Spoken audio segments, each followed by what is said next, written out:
This is Dr. Ramona, and I'm here again with my sister, Dr. Renee, and we are on week 12, our last week of a pineal gland inspired video log. So our theme this week is it's time.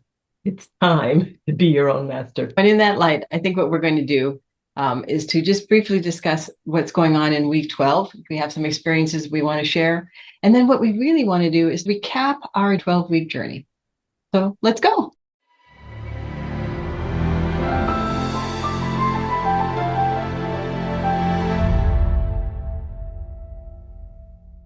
Okay, we're back. As Dr. Renee said, we're going to briefly discuss highlights of what happened during this last week, and then we're going to take the rest of the time to recap our 12-week journey.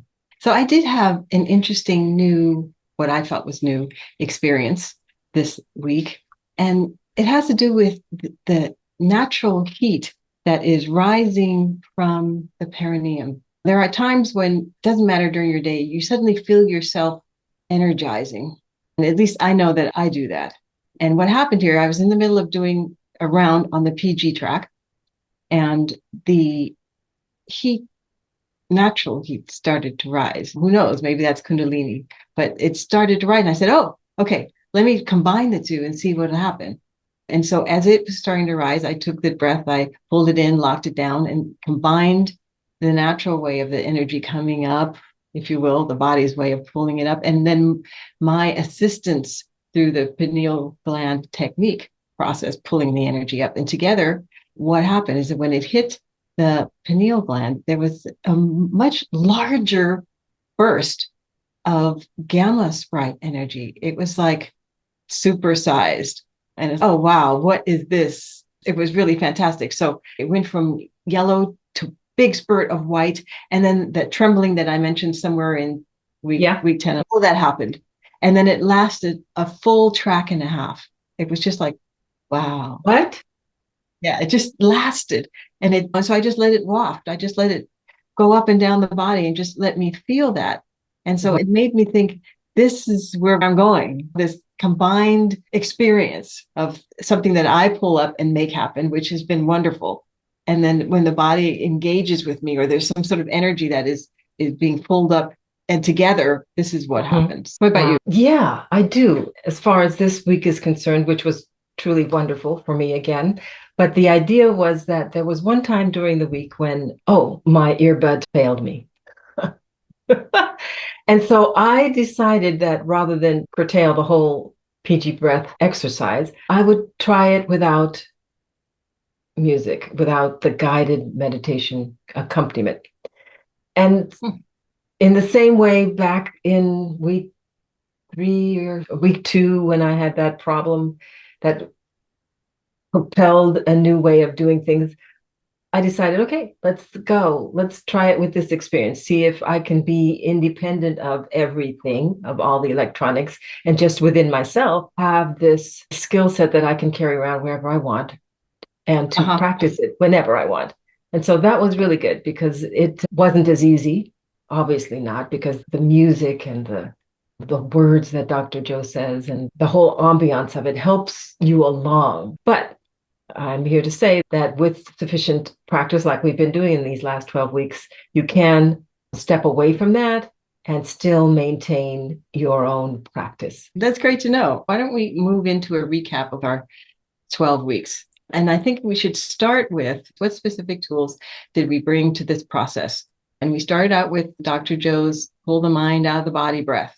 He outlines wonderfully in the Supernatural book and various tapes. You can find all over the place. But we started out with the process. We used the Inspire Vol.1 album of supported guided meditations. Now, there are 10 on there and an introduction that he talks through. At the beginning, I used all 10. But as you become used to them and you find things that fit with who you are and what you like and what turns you on, you find your track and you start to refine the process for yourself. And out of 10, there's definitely 5 or 6 that you can find that you just fall in love with and really aid in the process of helping motivate my pineal gland process. I had the same thing in the sense that I was identified several of them. And then for the entire 12 weeks, I was playing those particular tracks throughout my practice every day. And that helped to monitor where I was going, but it also helped to keep me in time with what I was doing and how long I was spending. But it was also enjoyable to know that I could let go and then just engage and focus on what I was doing. And I think figuring out how many of them you really need for your particular practice is also something that is part of this becoming specific with how you do the pineal gland process. I think I started out with 8 tracks or maybe 10 and then down to 8 and ended up around 6. And that is through your own activation as well. How much time do you need to activate, or how much time do you want to enjoy the wonderful gamma sprites in your brain? And how much time do you have? And how much time do you have? If you're following along with the process, when melatonin is most active, so you're doing it between 1 and 4 a.m. The earth is quiet, and when you're quiet, it's easier to do it. When you're starting in the middle of the day, you really have to come down from a much more active mind space than if you're doing it when you just woke up. I tried to be in my space between 1 and 4. Normally I made it in there between 2 and 3 o'clock in the morning on average. That's part of the specific tools that are required to make this process work that we engaged with during our 12 weeks. There was one more though, and that has to do with intention. That is so important, to activate the singular intention of activating the pineal gland.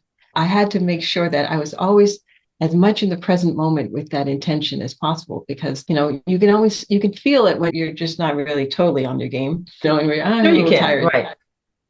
Right. Some days are just slower than other days. Some days are just slower than others. So the recognition that intention has to be activate that gland, make this work, is part of the process. Right. Yeah. I think that those preliminary tools, specific tools that we were using, critical to the process. But as we developed our methodology, we also added to that. We added a preliminary pranayama. You and I were both using a kriya, but you could also use a hung sa. You could also just do some regular deep belly breathing, as the mind-body community of practitioners talks about it, to bring you into a state of calm, present moment awareness. And then, as Dr. Joe was suggesting, we move into this, and we moved into heart-brain coherence development, right? So we took a few minutes after doing the pranayama to connect our hearts with our brains. And that from there, we went into the actual PG practice. And from there, we had this excited stage, right? And then during our 12 weeks, we said, now that we're all excited about, or our PG glands are getting excited, and then afterwards, when they were excited, we needed a period of time, again, following the process that Dr. Joe has developed, to relax, to calm down. And so we called our post-pineal gland process a period of chanting, and then an additional period where we allowed our autonomic nervous systems to integrate everything that had happened during that particular practice. We called it ANS integration. ANS for autonomic nervous system. Yeah, I was going to say, anybody who's taken a yoga class will recognize the last 5 minutes of class is normally stretched out. The whole idea, hey, you did a really good job, you're now tired and you want to relax. It's more than that. It's deeper than that. It's an energetic process in which your body says, something just changed. Can I take what just changed and integrate it into my learning so that the next time we move forward from here? That's really what's happening, is that you're letting your cells come to equilibrium with the newness of the information through the energy that they just learned. Right. That's critical, because what we wanted to do, our goal was to activate the PG gland. So we needed to give ourselves that gift of time, not only to relax, but to allow whatever cellular changes, physiological changes were happening to take hold, so that we could move ahead, even if it was only a little bit the next time, the next day, the next week.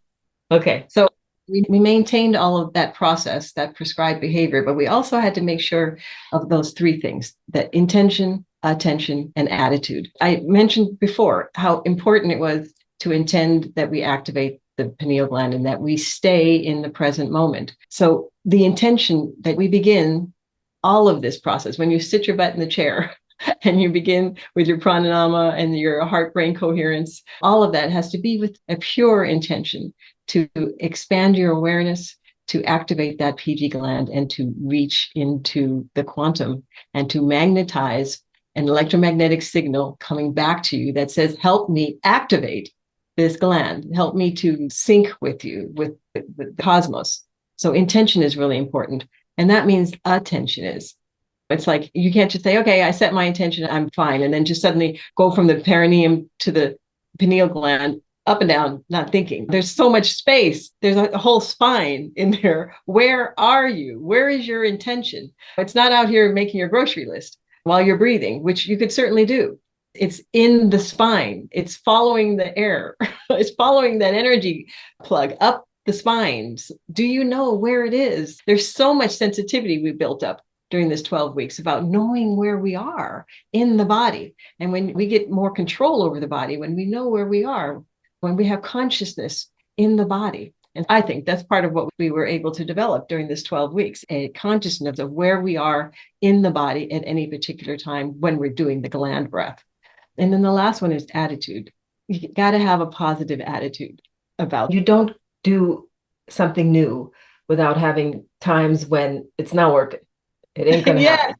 So right. It's so critical to have right attitude and to remember the goal and what it is you're looking to achieve for yourself and then for those who are around you, because when you are expanded, the energies that you emit are going to impact in a positive way those people around you. So right attitude, it's bottom line critical for advancement, to know that you are engaged with your future. You're living your future now. You don't want to live a negative future. That positive motivation is now. Every time we sit in that chair, we know that this is already a done deal and we're just running the breath. Exactly right. Intention, attention, and right attitude, critical. And during all of those weeks, you and I were focused on, I guess, what I would have called these weekly motivational themes to keep us in the present moment, to keep us focused on the end goal, right?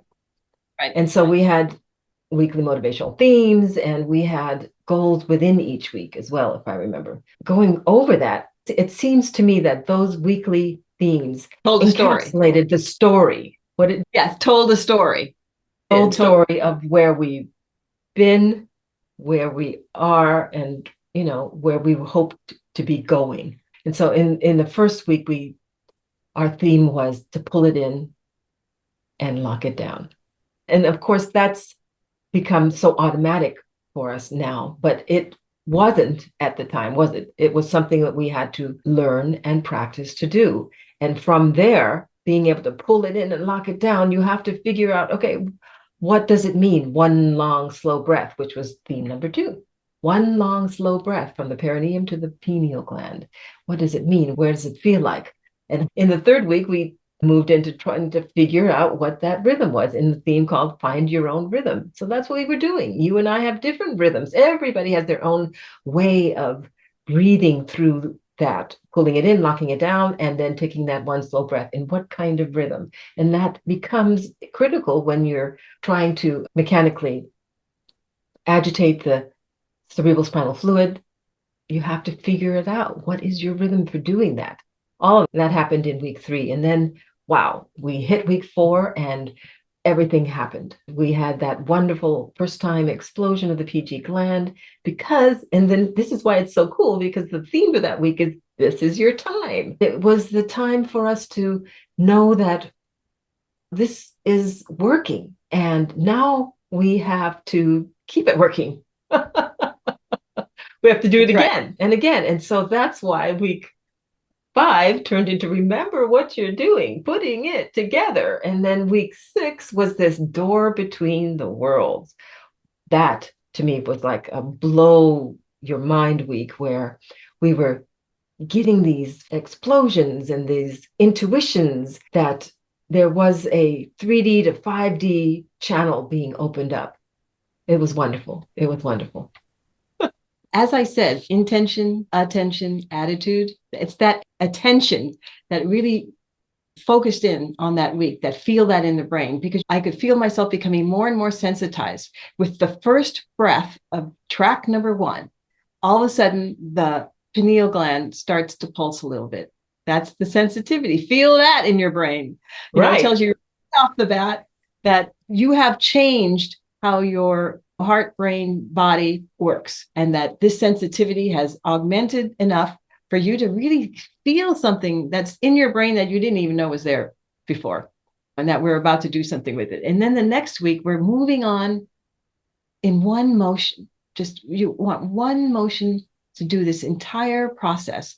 And even though you feel like you were thinking about doing that before, everything was supposed to be even, but now that you feel it in your brain, you know exactly where you're aiming, and the entire move, the breath, the holding, pulling in, constricting above the heart, pushing into the pineal gland, all of that happens in one automatistic motion. That's what we're looking for. So we no longer have to pay so much attention to the little bits of the process, but it's just one motion, one action, wham, you're there. The week after that was about only you can move this energy. It tells you that you are a unique entity, and there isn't anybody you can really appeal to at this particular time, because only you can move this breath from the perineum to the pineal gland and activate that energy. It's all up to you. No escape. Look it in the mirror. It's up to you. And if you want to change, and if you want to grow, and if you want something else to happen, you want to create a new future, it's up to us. Yeah, you have to sit down and you have to figure it out for how your physiology is going to translate that. Yes. So it's a very personal experience. And it was at that time. And sometimes, like I said, we don't all feel 100% all the time. But when you come into your chair and you begin this process, that mindset can take over. It's up to you. And the next week after that was be your own hero. And that's exactly what it is. If you want change, you have to be your own hero. You have to save yourself.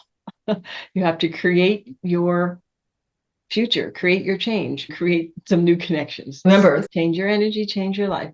Right. And so we inspire ourselves after that, as depending on what was happening for us each in those weeks, there are little bits of things that inspire you to the next step, to keep going. The 12 weeks can seem like a long time, but if you recognize and you've become sensitive and you've paid attention, there have been little changes along the way that help you to recognize also intuitions, because you've activated that pineal gland. And so intuitions are starting to come to us about what we're doing with ourselves and how we're changing. Our whole energy field around us is affecting people differently. You're becoming more calm. I was definitely becoming more calm. I could tell how I was reacting with people around me, that I was becoming more calm and not as triggered. Absolutely, you were becoming more calm. Thank you very much. But I could tell I was not as triggered by things as much anymore. And that's what this entire process that we put together actually does for us. And that's a wonderful thing. So the last one was just time to be your own master. What does that mean? Be your own master. It's not just a hero. Decide who you want to be and how you want to live your life.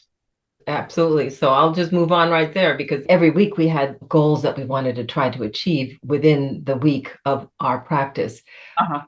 There were a couple of favorite goals. One for me is to relax and allow, because it's such a pivotal and overall goal that seemed to guide my practice throughout the weeks, but even more intensely during the latter 6, because in the first 6 weeks, there was so much process learning going on.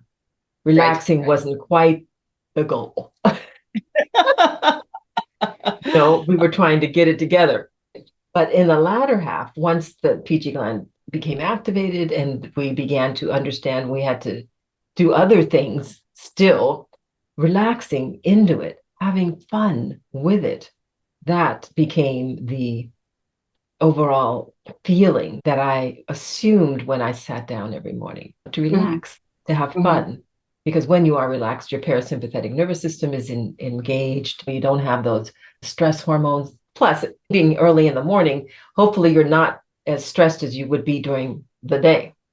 So you don't have to deal with that so much. What you have to deal with, however, is your mind, and making sure that you're not starting to think about what's going on in your day. So this intense focus on relaxing and allowing, and not to be too blaming and of oneself when things aren't particularly going the way you would want them to. That to me was also a critical goal. You have one? I would add the ability to explore.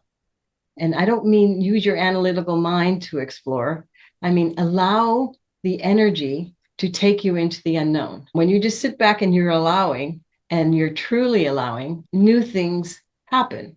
Depending on our own perspective on these new things, that can either bring up a certain amount of trepidation or a certain amount of excitement. And so I choose to use the word explore to equate with excitement. Okay. To see something new and to learn something new about what this brain and this consciousness instrument that we have as human beings can do, how it can connect itself to all the other systems and energy in the world. So I choose to see that as an exciting opportunity. So when I sit down to feel some excitement about what I might explore next, the whole Star Trek idea, exploring the universe. Right. Mm-hmm. See what's coming. Tell me at least one experience that helped chart your learning. Okay. Early on, probably in week 2, I wound up hurting my back. I don't know if you remember that. Just breathing in, because it was painful, opened up an opportunity for me, an opportunity to move from the physical pulsations of the cerebral spinal fluid into a new way of doing it. And that is solely mentally. So there was this real opportunity to practice mind over body. And that to me made a huge difference. Yes, I had to figure that out. What does that mean? How do I do that? Because that's what you have to do. But once I had done it, the amount of energy that was required for me to excite the cerebrospinal fluid was different, was less. I didn't have to do the physical because I was pretty much still just moving mentally. Fabulous experience. And I think that Source was helping me to explore a new opportunity here. There you go. What about you? This one is about degrees of freedom, and it's about the angle of my spine in the chair. When you sit in a chair and not using the back of the chair, just sitting on your own, I found that I felt pushed forward a little bit on my spine from the vertical, pushed forward just a little bit, not much, but the energy just suddenly swooped further down because I was bent slightly more forward. So the learning for me here was that don't make the assumption that you're exactly where you should be, that you're at the optimum structural integrity for moving the energy from the gland or from the quantum through the gland down into the spine and down into your perineum. You may not be. There may be a slight adjustment that you can make that will make the bursts even better for you. You can assist your own process with the structural degree of freedom. And that's what I mean by being able to go back and forth or sideways, depending on if you have some hip issues or whatnot. It's not just about what's comfortable for you, but what is the best way for the energy to reach all of you, all the way up and down your spine. And we can adjust that. Big learning. Very good. You having something else you want to mention here? Pollen felt like it was dampening responsivity. That was worth noting, so that there might be a way to clean the air in your environment while you're practicing. If you've got stuff floating, smoke or environmental pollutants, from your carpeting or from wherever that are off-gassing, these are kinds of things that could be useful to get rid of. I remember that myself because the pollen was giving me headaches. And there was a couple times during some of the weeks in which taking the air up to the pineal gland, I thought, do I really want to go there? I was already so sensitive. And it took me quite a few tracks in order for the energy from the pineal gland to entangle with the pain and the sensitivity that I was already feeling, to transmute it basically into something easier and more comfortable so that I could then continue on with the entire process. So that pollen or anything else that's stuffing you up can change your process. And it behooves you to stay clear of it if you can. Yeah. Anything else? color was always my exploration. Seeing color was a wonder. It's something that you do a little bit more naturally than I do. But there was a time, one of the weeks, that I did a heart brain coherence preliminary process. And it just really took. I was really in this compassionate, expansive, coordinated, coherent space. And then I went directly into the PG gland. And all of a sudden, what I saw coming up from the perineum to the pineal gland was green. All this Huh? beautiful radiating energy. And I knew it was green. It wasn't just, oh, maybe that's green. Hope it's green. I knew it was green. And so Uh-huh. it's, I know it's a color, but it's a vibrancy, it's a frequency.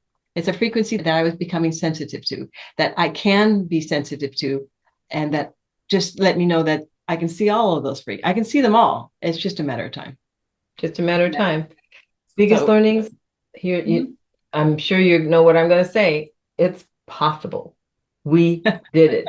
And the methodology that we created helped us to do it successfully. And just the heat. Some might remember how hot I was at the beginning. Oh, That's yeah. was an early indicator of progress. It didn't last all the way through the 12 weeks, but at the beginning, it definitely let me know that the mechanical energy that I was using, it was definitely saying something is happening here, something is changing. So heat was a good indicator. And then there's the cerebral spinal fluid pulsing. Remember, I was just talking about it, but you can move from physical pulsing to mental pulsing as your facility with this technique improves. That was another big learning. Yeah. And then you might remember about the Dirac C. Those are the gamma sprites that you see popping in. What is that? It describes the energy of space. And it's that jiggle of space that is wherever you find it. Galactic space, intergalactic space, interstellar space is cosmic, but then there's also within us because it's inside the body, it's inside molecules, it's inside the atom, it's inside particles. All of that space is fluctuating with that electromagnetic fluctuation. And it's that energy in the vacuum that Dirac, theoretical physicist, postulated that there were particles were popping in and out of reality. And those particles are what we're seeing when we walk the walk. We did a meditation walk Oh, I with Dr. remember. Joe 3 times during the long week. And as you come out of it and you look up, I saw these particles just popping in and out. They were all over the place. And it looked like a sea without water, if you will, but it looked like an ocean of particles popping in and out, the Dirac Sea. And when you're engaged in the PG technique and you lose awareness and you really get into it, you can see the sea again. It's wonderful. So that's an experience. Absolutely. One other thing that happened to me, and I believe to you too, subsequent, but I needed to drink. Oh my gosh, there was a time when it's like I couldn't get enough water. And I Wow. know that, that the body needs a certain level of hydration just to be balanced. And I'm sure that most of us do not get the level of water in our cells that our cells need. But while I was engaging in this process, especially in early weeks, 1 through, let's say, 4, I was drinking water. It was just pulling me towards it in the sense that my body was just signaling it needs it. That to me was an experience that it was really big. It was critical. I needed to help hydrate my cells because, of course, it's the water that's going to receive the vibrations right from the 5D when they come down. It's the medium through which energy is transmitted. Hey, my body was telling me, you need to drink more. And so I did. I too was imbibing a lot more, especially at the beginning with all the heat. I was just perspiring everywhere. So I really also needed a lot of water.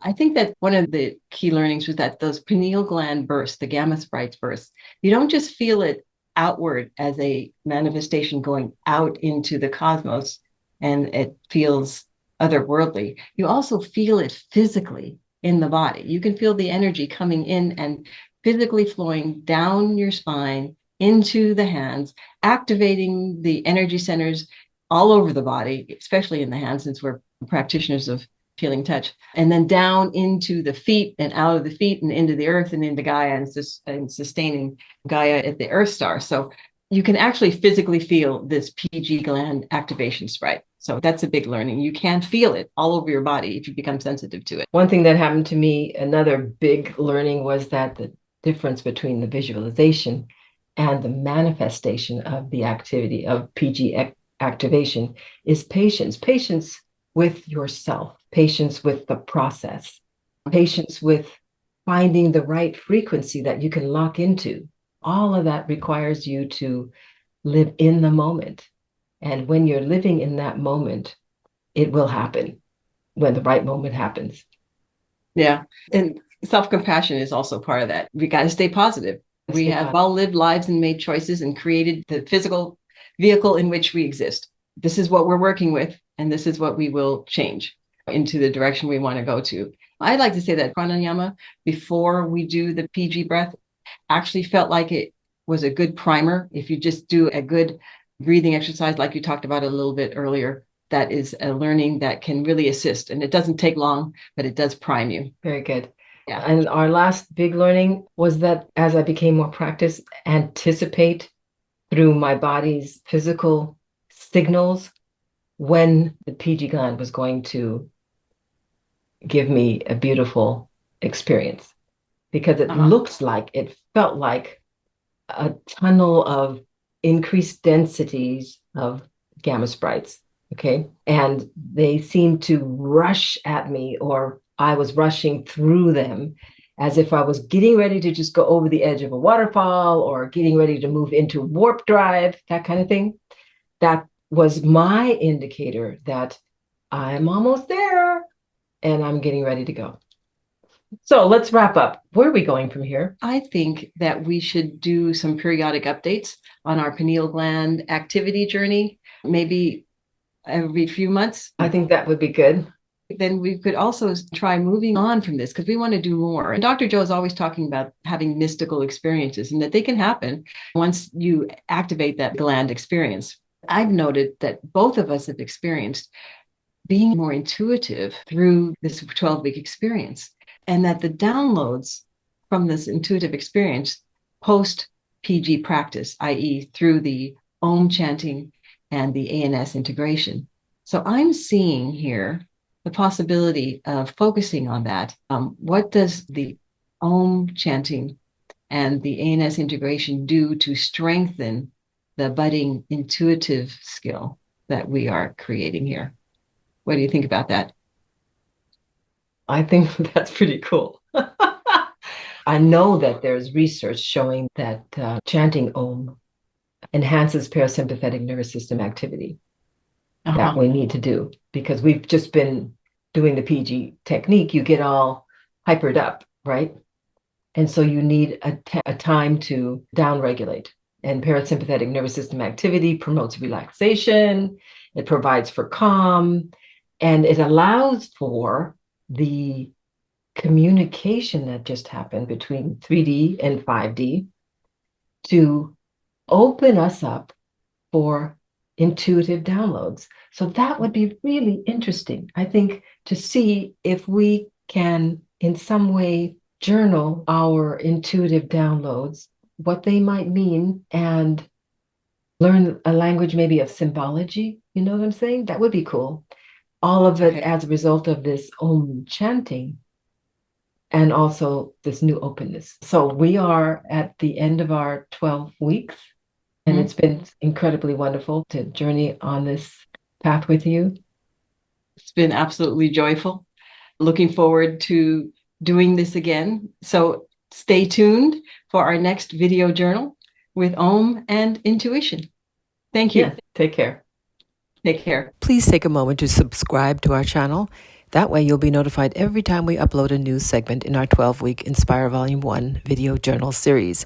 If you'd like to start your own journey, you can purchase Dr. Joe's Inspire Volume 1 10 Tracks to Master the Breath album using the direct link in the description. Happy breathing!